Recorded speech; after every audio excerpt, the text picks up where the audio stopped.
لبیک یا حسین شد نوای ما همه جهان کربلای ما. اعوذ باللہ من الشیطان اللعین الرجیم. بسم اللہ الرحمن الرحیم.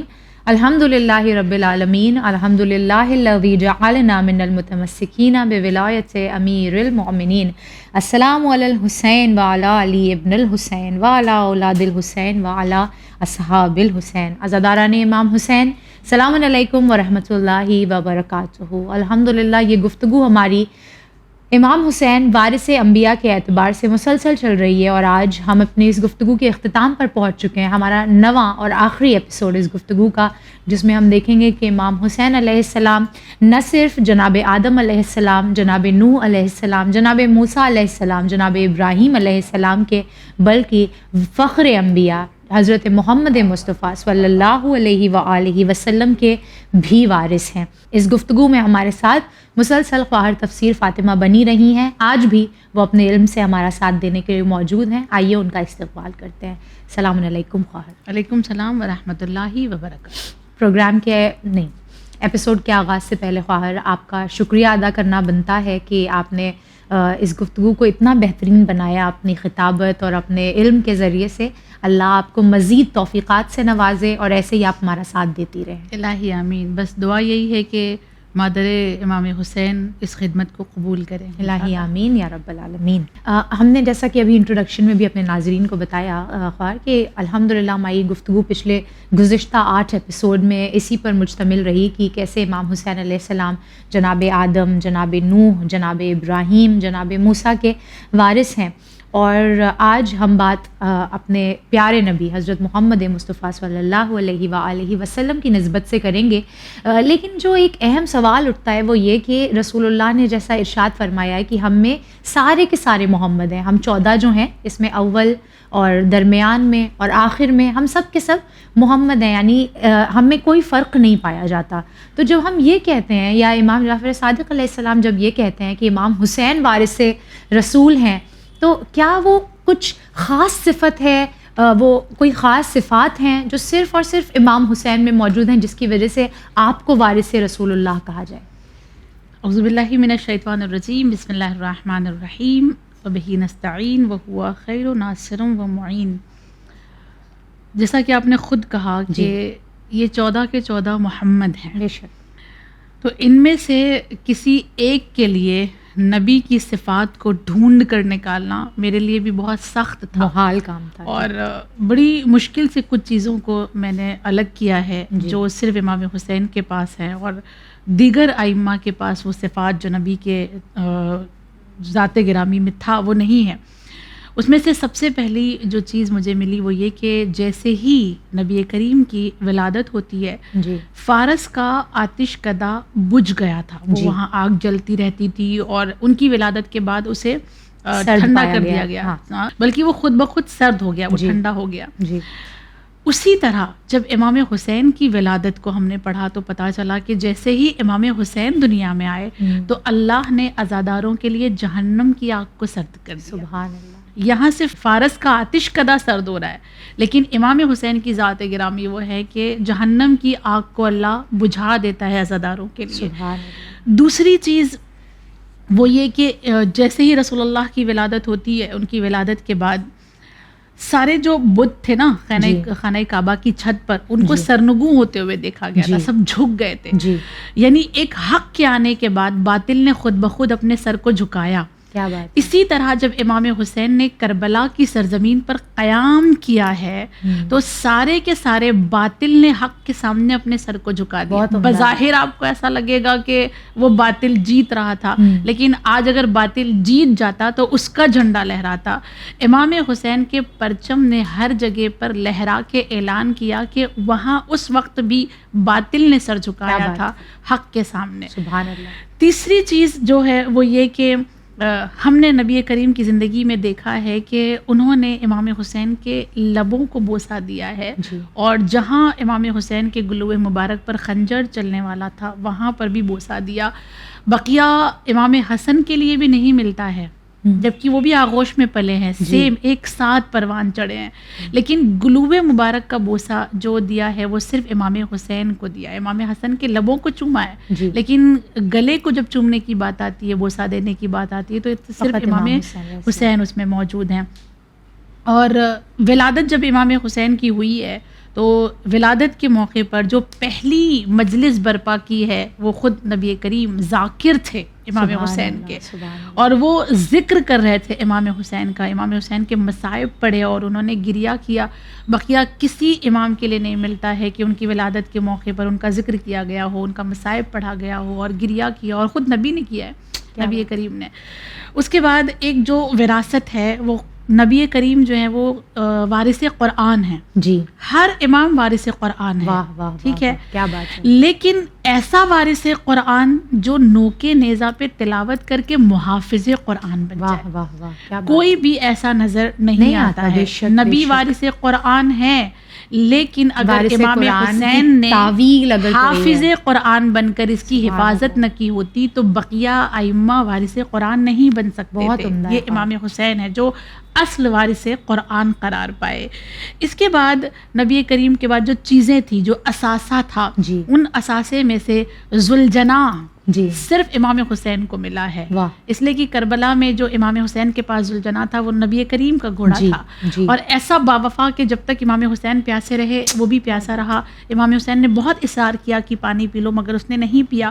اور کربلا کے بعد تاریخ کہتی ہے کہ وہ جب غائب ہوا ہے تو وہ کسی کو نہیں ملا ہے. بس یہ روایات ثابت کرتی ہیں کہ جب آنے والے امام حسین آئیں گے تو انشاءاللہ وہ ذوالجناح ان کے ساتھ آئے گا, لیکن یہ ذوالجناح جو ہے وہ صرف امام حسین کے پاس. اور حد دیکھیں نا آپ کا, ہر مظلومیت تھے امام حسین علیہ السلام کی, کہ وہاں جو لوگ موجود تھے امام حسین علیہ السلام پر ظلم کرنے والے, وہ ذوالجناح کا احترام کر رہے تھے کہ یہ رسول کا ذوالجناح, بے شک, مگر رسول کے خون اور گوشت کا احترام کرنے والا کوئی نہیں تھا اس میں. یا لفظوں کو بدل کر یوں کہا جائے کہ زمانہ یہ تو دیکھ رہا تھا کہ رسول اس ذوالجناح پہ سوار ہوتے تھے, لیکن یہ نہ دیکھ سکا کہ یہ وہ حسین ہے جو خود رسول پر سوار تھے. تو یہ بصیرت کا معاملہ تھا کربلا کی سرزمین پر. ایک جو اثاثہ ہے رسول کے پاس وہ ہے شمشیر, تلوار. ہر ائمہ کو ملی ہے, لیکن نبی کے بعد اگر اس تلوار سے جنگ کسی نے کی ہے تو وہ صرف امام حسین ہے. یہ وراثت بھی صرف امام حسین کے پاس ہے.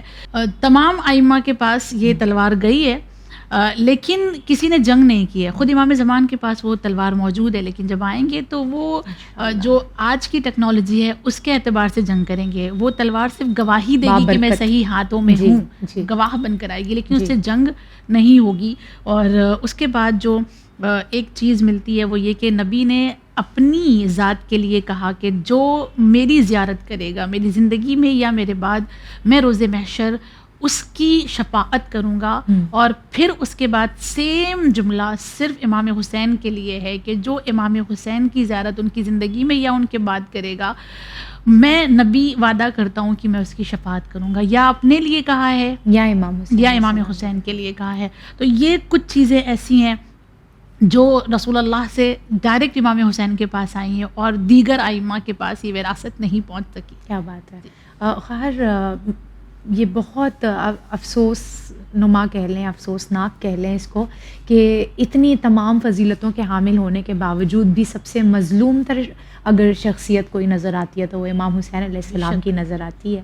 اور یہ کربلا کی جنگ جو تھی کہ اتنی مظلوم یہ جنگ, اس کی کیفیت کہ جس میں کوئی رولز, کوئی اصول, کسی چیز کا جو ہے وہ جسے ہم ہندی میں کہتے ہیں پالن کرتے ہوئے نہیں نظر آتے ہیں. کہ جب یہاں پر چھوٹی سی کوئی ایک باکسنگ رنگ میں لڑائی بھی ہو رہی ہوتی ہے تو اس کے لیے ایک ریفری رکھا جاتا ہے اور یہ کوشش کی جاتی ہے کہ اصول کی جو ہے وہ پابندی رکھی جائے. مگر امام حسین علیہ السلام کی ذات اور آپ کے ساتھ جو آپ کے ناصرین تھے ان کے ساتھ بہت ناانصافی اس اعتبار سے کی گئی.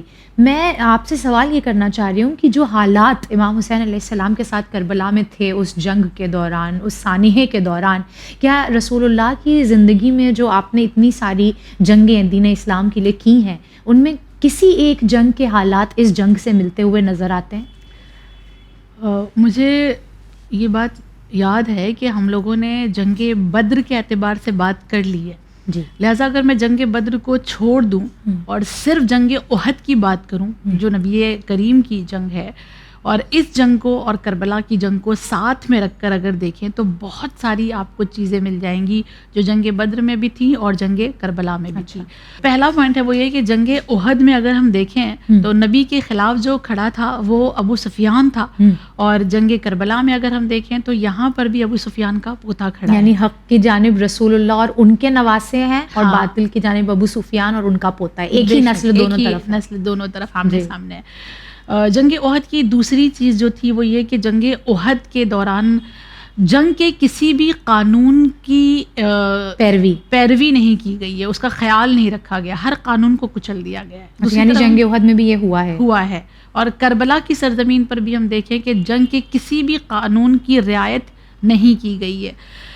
تیسری چیز جو احد میں تھا جو ہوا تھا وہ یہ کہ سروں کو تن سے جدا کیا گیا تھا, اور کربلا میں بھی ہم دیکھیں کہ جو شہید ہوئے ہیں ان کے سروں کو تن سے جدا کیا یعنی کربلا میں یہ سروں کا تن سے جدا کرنا کوئی نیا کام نہیں تھا, یہ کیا جا چکا ہے, رسول خدا کی حیات میں بھی کیا جا چکا ہے. ذات عاشورہ میں یہ جملہ ہے نا کہ فلعن اللہ امتن اسست اساس الظلم والجور, کہ جس نے ظلم کی اساس ڈالی ہے, ظلم کی بنیاد ڈالی ہے اہل بیت پر, ان پر لعنت ہے. بہت تو یہ بنیاد ڈالی جا چکی تھی, تو یہاں پہلے سب کو حوصلہ دیا جا چکا تھا کہ ایسے کیا جا سکتا ہے, لہٰذا کربلا میں لوگوں کی ہمت ہوئی ہے جو لوگوں نے کیا ہے. احد میں ایک چیز یہ بھی ہوئی تھی کہ نہ صرف یہ کہ سر کو تن سے جدا کیا گیا بلکہ لاشیں کے ہاتھ اور پیر بھی کاٹے گئے, اور کربلا میں بھی ہم دیکھتے ہیں کہ لاشوں کو پامال کیا گیا.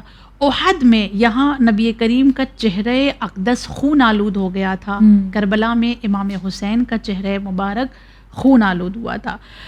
احد میں جو ناصرین تھے نبی کریم کے, ان ناصرین کے لیے جو ملتا ہے وہ یہ کہ ان کی کوشش یہ تھی کہ کچھ ہو جائے, ہمیں کچھ ہو جائے, بس نبی بچ جائیں.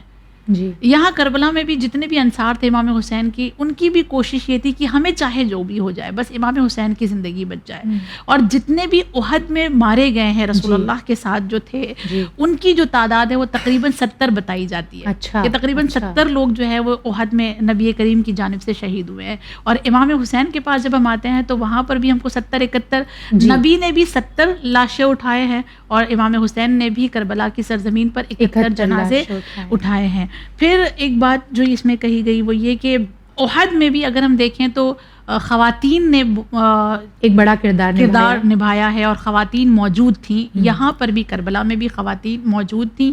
احد میں جو ایک سانحہ ہوا وہ یہ کہ نبی کریم کے جو چچا تھے جناب حمزہ, جو بہت شجاع بہت دلیر, ان کو مار دیا گیا, ان کو شہید کر دیا گیا, اور نبی بڑے غمگین ہوئے.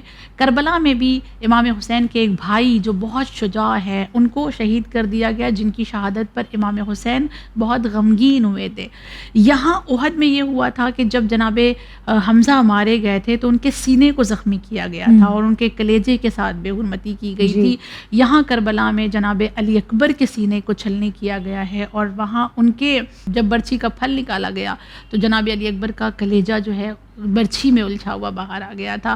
بس فرق یہ ہے کہ جس وقت احد میں جناب حمزہ کی بہن آ رہی تھی اپنے بھائی کو دیکھنے کے لیے, تو نبی کریم نے فوراً ایک چادر اڑا دی تھی کہ بہن کیسے دیکھ سکے گی. جناب حمزہ کے اوپر ایک چادر نبی کریم نے ڈال دی تھی کہ اب بہن آ رہی ہے, جناب صفیہ آ رہی ہیں, وہ کیسے دیکھ سکیں گی. مگر کربلا کی سرزمین پر جس وقت امام حسین تڑپ رہے تھے زیر خنجر پانی کے لیے, اور ان کے گلوب مبارک پر خنجر چل رہا تھا, کند خنجر, تلہ زینبیہ پہ کھڑی ہو کر ایک بہن اپنے بھائی کے تمام مصائب کو دیکھ رہی تھی, جو ایک سخت مرحلہ تھا ایک بہن کے لیے.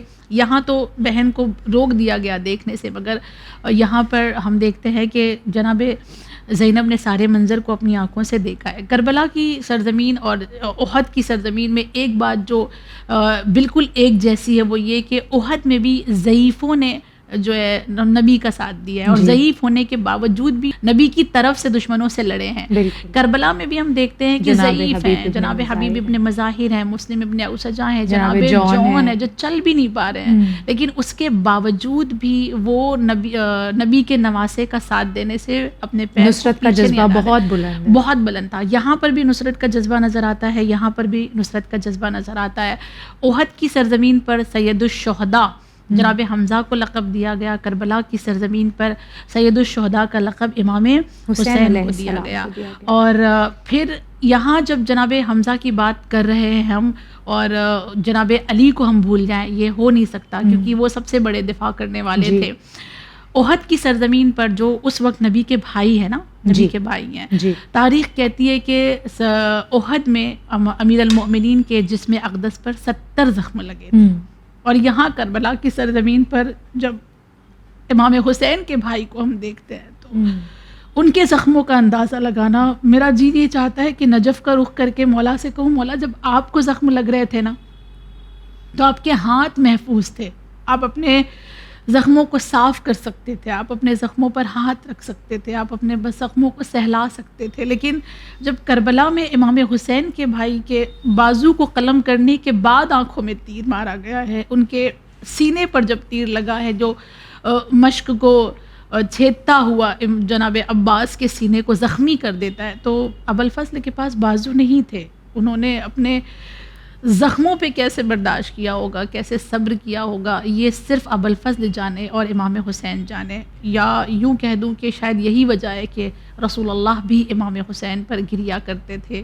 یاد آتا رہا ہوگا کہ میرے پاس تو میرے بھائی کے جب زخم لگیں گے تو میں سہارا بنوں گا، خود ان کے ہاتھ سہارا بنیں گے، مگر حسین جب تمہارے بھائی زخمی ہوں گے تو تمہارے پاس کوئی نہیں ہوگا، ان کے بازو بھی نہیں ہوں گے. یہی تو وجہ ہے کہ حضرت عباس علیہ السلام کا مرتبہ سب سے منفرد ہے. بے شک. اور یہی مصائب سب سے بڑا مصائب ہے آپ کا کہ جب کوئی اونچائی سے گرتا ہے تو اپنے ہاتھوں کو ٹیک دیتا ہے.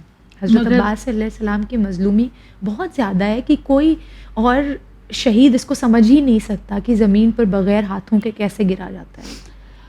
آخری چیز، بہت ساری چیزیں ہیں، میں ساری چیزوں کو چھوڑتے ہوئے بس ایک آخری چیز کہ جو تسبیح بنائی گئی مٹی کی، تو سب سے پہلے جو تسبیح بنی تھی جناب حمزہ کی، احد کے شہید جناب حمزہ کی قبر کی مٹی سے بنی تھی. اور بس اب ہمارے پاس جو تسبیح ہے وہ امام حسین سید الشہداء جو کربلا کے تھے ان کی خاک شفا سے ہمارے پاس تسبیح ہوتی ہے. ایک بہت خوبصورت نقطہ ہے وہ یہ کہ احد کے شہیدوں کے لیے نبی نے یہ فرمایا تھا، حکم دیا تھا کہ ان کی زیارت کے لیے جایا کرو. لہٰذا حضرت زہرا کے لیے یہ ملتا ہے کہ جناب فاطمۃ الزہرا سلام اللہ علیہا ہر جمعہ احد کے شہید یعنی جو سید الشہداء ہیں ان کی قبر پر جایا کرتی تھیں. جب یہ جملہ میں نے پڑھا تو بے ساختہ میری آنکھوں سے آنسو تھے کہ احد کے سید الشہداء کے پاس جناب زہرا جاتی ہیں جمعہ کے دن، اور کربلا کے سید الشہداء کے پاس جناب زہرا جاتی ہیں شب جمعہ. کہتے ہیں نا کہ شب جمعہ کربلا کی سرزمین پر ذریعہ امام حسین کے پاس حضرت زہرا ہوتی ہیں. اسی وجہ سے بعض علماء یہ کہتے ہیں کہ جب آپ کربلا میں ہو اور امام حسین کے حرم کے قریب ہو اور شب جمعہ ہو تو وہاں جناب علی اکبر کے مصائب نہ پڑھا کرو، اس لیے کہ وہاں بی بی موجود ہوتی ہیں. اور امام حسین نے یہ خود ایک عالم دین کے خواب میں آ کر کہا تھا کہ شب جمعہ جب میرے حرم میں آیا کرو تو میری ذریعہ کے پاس بیٹھ کر میرے اکبر کے مصائب نہ پڑھا کرو، کیونکہ میری ماں میرے ساتھ ہوتی ہیں، اور جب تم اکبر کے مصائب پڑھتے ہو تو میری ماں تڑپ کر مجھ سے ایک ہی سوال پوچھتی ہے، اور وہ یہ کہ میرے لال حسین بس اتنا بتا دو کہ اکبر کو کیسے اٹھایا تھا. تو یہ چیزیں ہیں جو احد میں بھی نظر آتی ہیں اور ہمیں کربلا میں بھی نظر آتی ہیں. بالکل. امام حسین علیہ السلام نہ صرف یہ کہ رسول اللہ کے وارث ہیں بلکہ آگے اس زیارت میں امام جعفر صادق علیہ السلام امام حسین علیہ السلام کو وارث جناب امیر المومنین بھی کہتے ہیں. یہ بات تو عقل میں بالکل آسانی سے سمانے والی ہے خیر کہ ہر بیٹا ہی اپنے باپ کا وارث ہوتا ہے، لیکن یہاں پر ہم بات صرف باپ اور بیٹے کے اعتبار سے نہیں کر رہے ہیں، ہم امام کی نسبت سے بات کر رہے ہیں، حجت خدا کی نسبت سے بات کر رہے ہیں. امام حسین علیہ السلام میں وہ کون سی خاص خصوصیات ہیں جن کی وجہ سے صرف آپ کو وارث امیر المومنین کہا جا سکتا ہے؟ ہم اور آپ جو گفتگو کر رہے تھے وہ امام حسین وارث انبیاء ہمارا موضوع تھا، جی، اور موضوع کے اعتبار سے ہم نے اپنی بات کو مکمل کر لی ہے. لیکن چونکہ بات زیارت وارثہ کی ہے تو آخری جو جملہ ہے جو وارث بتائے گئے وہ امیر المومنین کے، تو اس میں صرف 2 سے 3 نقطے آپ کی خدمت میں، اور وہ یہ کہ امیر المومنین نے جو قیام کیا ہے وہ قیام توحید کے لیے تھا، دین کے لیے تھا. بالکل اسی طرح امام حسین کا جو قیام ہے وہ توحید کے لیے ہے. ایک چیز جو آنکھوں میں ابھی بھی آنسو ہے تو اس آنسو کو برقرار رکھتے ہوئے جو چیز امیر المؤمنین میں ہے وہ امام حسین میں، وہ یہ کہ جس طرح امام عالی مقام امیر المؤمنین نے اپنے گھر میں آگ لگتے ہوئے دیکھا ہے، اپنی ناموس پر تازیانہ لگتے ہوئے دیکھا ہے، اپنے 6 مہینے کے محسن کی شہادت کو دیکھا ہے، امام حسن نے تو نہیں دیکھا نا. یہ وراثت کس کو مل رہی ہے؟ امام حسین. قیام میں آگ لگتے ہوئے بھی دیکھا، نوک نیزہ سے جناب زینب پر تازیانے لگتے ہوئے بھی دیکھے، اور جناب علی اصغر کی شہادت کو بھی دیکھا. ایک چیز جو ہے وہ جو درد بھری ہے، جو دل کو رلاتی ہے، وہ یہ کہ امیر المؤمنین نے بھی جناب محسن کو چھپایا ہے، ان کی قبر کا آج تک پتہ نہیں. کربلا میں بھی امام حسین نے اپنے لال اصغر کو چھپایا تھا، مگر جناب محسن کے ساتھ بے حرمتی نہیں ہو سکی. لیکن جب کربلا کی سرزمین پر ہم دیکھتے ہیں تو باوجود اس کے کہ امام حسین نے اپنے لال علی اصغر کو چھپایا تھا زیر لحد، ان کو قبر سے نوک نیزہ کے ذریعے سے نکالا گیا، سر و تن میں جدائی کی گئی. 6 مہینے کے لال کا یہ منظر جناب رباب نے کیسے دیکھا ہوگا، کیسے امام حسین نے برداشت کیا ہوگا.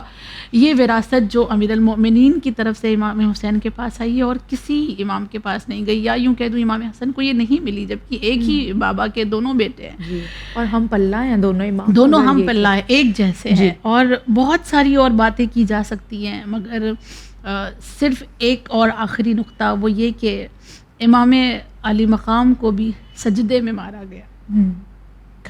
کوفے کی سرزمین پر سجدے میں ان کے سر پہ تلوار لگی. امام حسین کو بھی کربلا کی سرزمین پر سجدے میں شہید کیا گیا.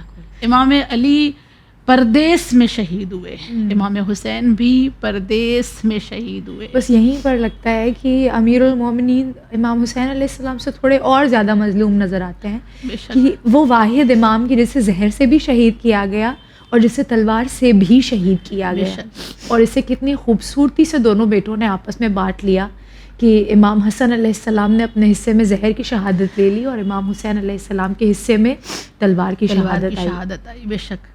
خیر، ہم نے اس گفتگو کا جو آغاز کیا تھا وہ زیارت وارثہ کے ہی جملوں سے کیا تھا، اور جب آپ زیارت وارثہ کی عظمت کو بتا رہی تھیں، اس کی فضیلت کو بتا رہی تھیں، تو آپ نے یہ ایک بہت اچھی بات کہی تھی کہ اس زیارت سے ہم امام حسین علیہ السلام سے ایک رابطہ قائم کر سکتے ہیں، ایک کنیکشن قائم کر سکتے ہیں جو بلا فصل ہے، بغیر کسی چیز کے ہم دونوں کے امام اور ہمارے درمیان حائل ہوئے ایک کنیکشن بنایا جا سکتا ہے. تو وہ کون سا جملہ ہے اس زیارت کا جو اس رابطے کو ثابت کرتا ہے؟ اور اسی بات کے ذریعے سے میں چاہوں گی کہ ہم ناظرین تک ایک بہترین پیغام پہنچا سکیں کہ یہ زیارت اس امام کے ساتھ آپ کا رابطہ قائم کرتی ہے جو امام اپنے آپ میں ہی بے مثل و بے نظیر ہے، کہ 12 اماموں میں ہر کوئی ہم پلہ ہے، لیکن امام حسین علیہ السلام کتنے سارے مقامات پر جو ہیں وہ بلند نظر آتے ہیں، افضل نظر آتے ہیں. تو ہم کیوں ایسا موقع چھوڑیں کہ جب ہمارے پاس ایک راستہ ہے ایسے امام سے بغیر کسی اڑنگے کے ایک رابطہ قائم کرنے کا، تو آپ وہ بیان کریں تاکہ ہم ناظرین اور ہم اس سے بہترین فائدہ حاصل کر سکیں. ان جملوں کو بیان کرنے سے پہلے اللہ کی بارگاہ میں دعا کرتی ہوں خدا ہمیں روزانہ زیارت وارثہ کو پڑھنے کی ہمیں توفیق عنایت کرے. اس میں جب ہم یہ اس جملے پر پہنچتے ہیں نا کہ اشہدو انکا من دعائم الدین و ارکان المؤمنین، تو اس میں ہم امام حسین سے کہتے ہیں کہ بے شک میں گواہی دیتا ہوں، انکا آپ، یعنی ہم نے جب یہ کہہ دیا کہ میں گواہی دے رہا ہوں کہ انکا آپ ہیں، درمیان میں تو کوئی نہیں ہے نا. جی. ہم ڈائریکٹ امام حسین سے بات کرتے ہیں، اور ڈائریکٹ بات کرتے ہوئے ہم کہتے ہیں کہ آپ دائم الدین، دین کے ستون ہیں، آپ دین کے لیے پلر ہیں، اور وہ ارکان المؤمنین، اور مؤمنین کے لیے آپ رکن ہیں. اور پھر اس کے بعد ہم کہتے ہیں وہ اشہد انکل، میں اس بات کی گواہی دے رہی ہوں مولا کہ آپ جو ہیں وہ تقی بھی ہیں، رضی بھی ہیں، ذکی بھی ہیں، ہادی بھی ہیں، مہدی بھی ہیں. اس میں جو لفظ مہدی آیا وہ امام حسین کے لیے ہے، یہ امام زمان کے لیے نہیں ہے۔ ہماری ماؤں نے ہمیں یہ تربیت دی ہے کہ جب یہ جملہ آتا ہے تو ہم لوگ سر جھکا لیتے ہیں اور ہم یہ سمجھتے ہیں شاید امام زمان کی بات ہو رہی ہے، نہیں، اس زیارت میں مہدی بھی امام حسین کو کہا جا رہا ہے۔ اور سب سے زیادہ جو خوبصورت جملہ ہے جس میں ہم اور آپ امام حسین سے اپنے آپ کو جوڑ سکتے ہیں وہ یہ ہے کہ ہم جب یہ جملہ کہتے ہیں نا امام حسین سے کہ وَأُشْهِدُ اللَّهَ، اے مولا میں گواہ بنا رہا ہوں اللہ وملائکتہ اور ملائکہ کو، وانبیاءہ اور نبیوں کو، ورسولہ اور رسولوں کو، انی بکم مؤمن وبایابکم موقن، کہ بے شک میرا ایمان ہے اس بات پر کہ وبایابکم، کہ آپ رجت کر کے واپس آئیں، انشاءاللہ مجھے یقین ہے کہ آپ رجت کر کے واپس آئیں گے، اور میرا اس بات پر ایمان ہے کہ آپ نے جو عمل انجام دیا ہے وہ سب سے اعلیٰ، سب سے افضل ہے۔ اور ہم جب یہ کہتے ہیں نا قلبی لقلبکم سے، بس یہاں پہ بات ختم ہو جاتی ہے، قلبی لقلبکم، یعنی میرا قلب آپ کے دل سے جڑ گیا، آپ کے دل سے جڑا ہوا۔ ہم ڈائریکٹ کہہ رہے ہیں نا کس سے؟ امام حسین سے، کہ مولا میرا دل آپ کے دل سے جڑا ہوا ہے، آپ کے دل سے ملا ہوا ہے۔ اگر ہم جاتے وارثہ پڑھ کر یہ مولا سے کہتے ہیں کہ قلبی لقلبکم سلم، مولا میرا دل آپ کے دل کے جیسا، تو پھر ہم تلاش کریں نا کہ کہاں امام حسین کا دل اور کہاں ہمارا دل۔ اور اس جملے میں امام صادق اگر یہ فرماتے ہیں کہ تمہارا دل حسین کے دل سے جڑا ہوا ہے، تو پھر ہمارا مقام کتنا بلند کرتے ہیں مولا۔ الحمدللہ۔ اور اگر ہم نے یہ کہا ہے کہ میرا دل آپ کے دل سے جڑا ہوا ہے، تو پھر ہمیں وہ صفات اپنے اندر پیدا کرنی ہوں گی بے شک، جو امام کے قلب کے اندر تھی، جو امام کے روح کے اندر تھی۔ اور زیارت وارثہ کا یہی پیغام ہے کہ صرف رشتہ قائم کرنا ہمارے لیے کافی نہیں ہے، اس رشتے کی لاج رکھنا۔ بے شک انشاءاللہ اللہ میں توفیق دے کہ جیسا امام حسین چاہتے ہیں ہم ویسے عزادار بن سکیں۔ الہی آمین، الہی آمین۔ اور اس گفتگو کو آپ کا شکریہ ادا کیے بغیر مکمل نہیں کیا جا سکتا کہ آپ نے نہ جانے کتنے گھنٹے صرف کیے ہوں گے اس گفتگو کو ہمارے لیے تیار کرنے کے لیے۔ اللہ نے آپ کو جو بہترین توفیق دی ہے، ہم اس سے دعا گو ہیں کہ وہ ان توفیقات میں مزید اضافہ فرمائے، اور اسی طریقے سے آپ ہمارے پروگرامز کو زینت بخشتی رہیں اور ہماری قوم کے لیے اسی طریقے سے ایک بہترین فخر نما شخصیت آپ بنی رہیں۔ جزاک اللہ خیر۔ ناظرین گرامی، امام حسین علیہ السلام وارث انبیاء، یہ گفتگو الحمدللہ اتنی خوبصورت رہی کہ پچھلے 9 ایپیسوڈز میں ہم نے یہ دیکھا کہ کس طریقے سے امام حسین علیہ السلام کو جب امام جعفر صادق علیہ السلام وارث جناب آدم کہتے ہیں تو ان دونوں میں کیا رابطہ ہے، جب جناب نوح کا وارث کہتے ہیں تو پھر دونوں ہی کشتی نجات نظر آتے ہیں، جب جناب ابراہیم کا وارث کہتے ہیں تو ان دونوں نے ہی بہترین امتحانات دیے ہیں خدا کی راہ میں، اور جب جناب موسیٰ کا وارث کہتے ہیں امام حسین علیہ السلام کو تو نہ صرف ان دونوں کی ذات بلکہ ان کے ارد گرد جو شخصیات نظر آتی ہیں ان دونوں کا کردار بھی ایک دوسرے سے مشابہ، ملتا جلتا نظر آتا ہے، اور بالآخر رسول اکرم صلی اللہ علیہ وآلہ وسلم کی ذات مقدس کے بھی وارث امام حسین علیہ السلام ہیں، اور امیر المومنین کے ساتھ ساتھ یہ گفتگو ہماری بالآخر رجت پر آ کر ختم ہوئی کہ اس پروگرام کو ختم کرنے کے لیے اس سے بہتر تذکرہ اور کیا ہو سکتا ہے کہ ہم اللہ سے دعا کریں کہ وہ ظلم جو کربلا کی زمین پر ڈھایا گیا اس کا انتقام لینے کے لیے وہ اپنے آخری حجت کے ظہور میں جلد از جلد تعجیل فرمائے، ہمیں اور آپ کو وہ چھوٹے سے چھوٹا قدم اٹھانے کی توفیق دے جو امام کے ظہور کو ہم سے قریب تر کرتا چلا جائے۔ دوبارہ حاضر خدمت ہوں گے چینل ون میں کوئی اور پروگرام لے کر، بنے رہیے آپ چینل ون کے ساتھ۔ ہمیں دیجیے اجازت، فی امان اللہ۔